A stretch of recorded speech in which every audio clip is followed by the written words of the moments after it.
ಓಂ ಗುರುಭ್ಯೋ ನಮಃ. ಫ್ರೆಂಡ್ಸ್, ಎಲ್ಲರಿಗೂ ನಮಸ್ಕಾರ. ಕುಂಭರಾಶಿಯವರಿಗೆ ಈ ನವೆಂಬರ್ ತಿಂಗಳು ಅತ್ಯಂತ ವಿಶಿಷ್ಟ.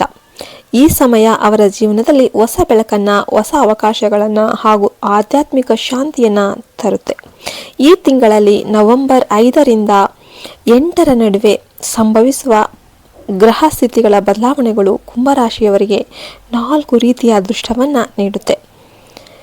ಈ ಕಾಲದಲ್ಲಿ ನಿಮ್ಮ ಮನಸ್ಸಿನಲ್ಲಿ ಆತ್ಮವಿಶ್ವಾಸ ಹೆಚ್ಚಾಗುತ್ತೆ, ನಿಮ್ಮ ಶ್ರಮ ಫಲ ನೀಡೋದಕ್ಕೆ ಪ್ರಾರಂಭವಾಗುತ್ತೆ ಮತ್ತು ಜೀವನದ ಹಲವು ಕ್ಷೇತ್ರಗಳಲ್ಲಿ ಬೆಳವಣಿಗೆ ಅನ್ನೋದು ನಡೆಯುತ್ತೆ.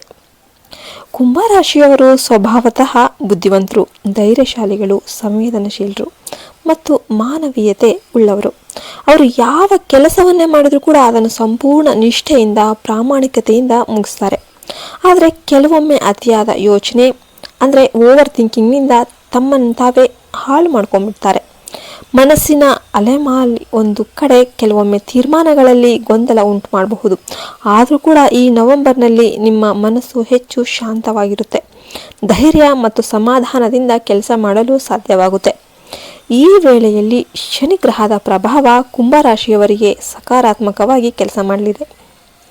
ಶನಿಯ 3ನೇ ದೆಸೆ ಈಗ ಪ್ರಾರಂಭವಾಗಿರೋದ್ರಿಂದ ಹಿಂದಿನ 2 ದೆಸೆಗಳಲ್ಲಿ ನೀವು ಅನುಭವಿಸಿದ ಕಷ್ಟ ಏನಿದೆ ಅವೆಲ್ಲವೂ ಕೂಡ ನಿಧಾನವಾಗಿ ಕಡಿಮೆ ಆಗ್ತಾ ಹೋಗುತ್ತೆ. ಈಗ ಶನಿದೇವರು ನಿಮ್ಮ ಶ್ರಮಕ್ಕೆ ಫಲ ನೀಡುವ ಕಾಲ ಬಂದಿದೆ. ಆದ್ದರಿಂದ ಶನಿವಾರದಂದು ಶನಿದೇವನ ಆರಾಧನೆ ಮಾಡುವುದು ಅತ್ಯಂತ ಅಗತ್ಯ. ಎಳ್ಳಿನ ಎಣ್ಣೆಯ ದೀಪ ಹಚ್ಚಿ, ಬೆಲ್ಲ ಮತ್ತು ಎಳ್ಳಿನ ನೈವೇದ್ಯ ಸಮರ್ಪಣೆ ಮಾಡಿ, ತುಳಸಿ ಮಾಲೆ ಅರ್ಪಣೆ ಮಾಡಿ ಹಾಗೂ ನವಗ್ರಹ ಪ್ರದಕ್ಷಿಣೆ ಮಾಡೋದ್ರಿಂದ ಶನಿ ಕೃಪೆ ಅನ್ನೋದು ನಿಮಗೆ ಸಿಗುತ್ತೆ ಮತ್ತು ಜಾಸ್ತಿ ಆಗುತ್ತೆ. ಬಡವರಿಗೆ ಸಹಾಯ ಮಾಡಿ, ನಿಷ್ಠೆಯಿಂದ ಕೆಲಸ ಮಾಡಿ ಮತ್ತು ದೇವರ ನಂಬಿಕೆಯಲ್ಲಿ ನೀವು ಇರೋದ್ರಿಂದ ಇವುಗಳು ನಿಮ್ಮ ಅದೃಷ್ಟವನ್ನು ಇನ್ನಷ್ಟು ಬಲಪಡಿಸುತ್ತೆ. ಈ ತಿಂಗಳಲ್ಲಿ ನಿಮ್ಮ ಜೀವನದಲ್ಲಿ 4 ಮುಖ್ಯವಾದ ಅದೃಷ್ಟದ ಬಾಗಿಲು ತೆರೆಯಲಿವೆ. ಮೊದಲನೇದು ಉದ್ಯೋಗ ಮತ್ತು ಧನ ಅದೃಷ್ಟ. ಕೆಲಸದ ಸ್ಥಳದಲ್ಲಿ ಹೊಸ ಅವಕಾಶಗಳು ದೊರೆಯುತ್ತೆ. ನಿಮ್ಮ ಶ್ರಮ ಮತ್ತು ನಿಷ್ಠೆಯನ್ನು ಹಿರಿಯರು ಗುರುತಿಸ್ತಾರೆ. ನಿಮ್ಮ ಆದಾಯದಲ್ಲಿ ಏರಿಕೆ ಆಗಬಹುದು. ಹಿಂದಿನಿಂದ ಬಾಕಿಯಾಗಿದ್ದ ಹಣ ದೊರೆಯಬಹುದು. ವ್ಯಾಪಾರಿಗಳಿಗೆ ಹೊಸ ಗ್ರಾಹಕರು ಅಥವಾ ಒಪ್ಪಂದಗಳು ಬರಬಹುದು. ಎರಡನೆಯದಾಗಿ ಮನಸ್ಸಿನ ನೆಮ್ಮದಿ ಮತ್ತು ಸಂತೋಷ. ಹಿಂದೆ ಇದ್ದ ಮಾನಸಿಕ ಒತ್ತಡ, ಭಯ, ಆತಂಕ ಇವೆಲ್ಲವೂ ಕೂಡ ಕ್ರಮೇಣ ಕಡಿಮೆಯಾಗುತ್ತೆ. ನಿಮ್ಮ ಮನಸ್ಸು ಹಗುರವಾಗುತ್ತೆ. ಜೀವನದಲ್ಲಿ ಹೊಸ ಉತ್ಸಾಹ ಮೂಡುತ್ತೆ. ನಿಮ್ಮ ಕುಟುಂಬದ ಸದಸ್ಯರ ಜೊತೆಗಿನ ಸಂಬಂಧಗಳು ಸುಧಾರಿಸುತ್ತೆ. ಮನೆ ಮಾತುಗಳಲ್ಲಿ ಒಗ್ಗಟ್ಟು, ಸೌಹಾರ್ದತೆ ಹೆಚ್ಚಾಗುತ್ತೆ. 3ನೆಯದು ಗೌರವ ಮತ್ತು ಮಾನ. ನೀವು ಮಾಡುತ್ತಿರುವ ಕೆಲಸಕ್ಕೆ ಜನರಿಂದ ಮೆಚ್ಚುಗೆ ದೊರೆಯುತ್ತೆ. ಸಮಾಜದಲ್ಲಿ ನಿಮ್ಮ ಸ್ಥಾನ ಮತ್ತಷ್ಟು ಬಲವಾಗುತ್ತೆ. ಬಂಧು ಮಿತ್ರರು ನಿಮ್ಮ ಸಹಾಯಕ್ಕಾಗಿ ನಿಮ್ಮನ್ನು ಸಂಪರ್ಕಿಸ್ತಾರೆ.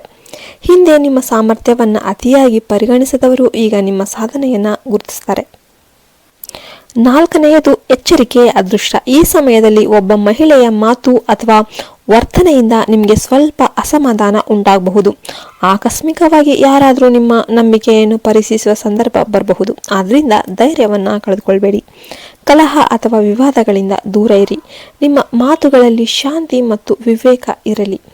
ಯಾವುದಕ್ಕೂ ಅವಸರದ ತೀರ್ಮಾನ ಕೈಗೊಳ್ಳಬೇಡಿ. ಆ ಮಹಿಳೆ ಏನು ಮಾಡಿದರೂ ನೀವು ವಿರುದ್ಧವಾಗಿ ಮಾಡೋದಕ್ಕೆ ಹೋಗಬೇಡಿ.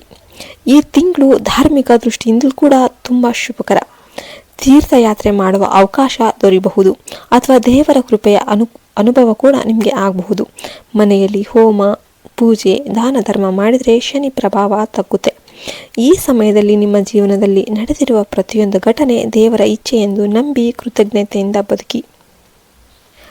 ಇನ್ನು ಟೋಟಲ್ ಸಾರಾಂಶ ಹೇಳ್ಬೇಕಂತಂದ್ರೆ ಈ ನವೆಂಬರ್ ತಿಂಗಳೇನಿದೆ ಈ ಕುಂಭರಾಶಿಯವರಿಗೆ ಧನ, ಧರ್ಮ, ಮಾನ ಮತ್ತು ಸಂತೋಷವನ್ನು ಒಟ್ಟಿಗೆ ತರುವ ಅದೃಷ್ಟದ ತಿಂಗಳು ಅಂತಾನೆ ಹೇಳಬಹುದು. ಶನಿದೇವರ ಕೃಪೆಯಿಂದ ನಿಮ್ಮ ಜೀವನದ ಕತ್ತಲೆ ಭಾಗಗಳು ನಿಧಾನವಾಗಿ ಬೆಳಕಿನತ್ತ ಸಾಗಲಿವೆ. ಹೊಸ ಅವಕಾಶಗಳು ನಿಮ್ಮ ಬಾಗಿಲು ತಟ್ತವೆ. ಶ್ರಮ, ನಂಬಿಕೆ ಮತ್ತು ಸಹನೆ ಈ 3ನ್ನು ನಿಮ್ಮ ಹೃದಯದಲ್ಲಿ ಇರಿಸಿಕೊಂಡ್ರೆ ಈ ತಿಂಗಳು ನಿಮ್ಮ ಜೀವನವನ್ನು ಹೊಸ ಮಾರ್ಗದತ್ತ ತರುತ್ತೆ. ನಿಮ್ಮ ಅದೃಷ್ಟ ನಿಮ್ಮ ಶ್ರಮದ ಫಲದಿಂದಲೇ ಬೆಳಗಲಿದೆ. ದೇವರ ನಂಬಿಕೆಯಲ್ಲಿ ಯಾವಾಗಲೂ ಇರಿ. ಶನಿದೇವರ ಕೃಪೆ ನಿಮ್ಮೊಂದಿಗೆ ಇರಲಿ. ಜೈ ಶನಿದೇವ ಅಂತ ಕಮೆಂಟ್ ಮಾಡಿ.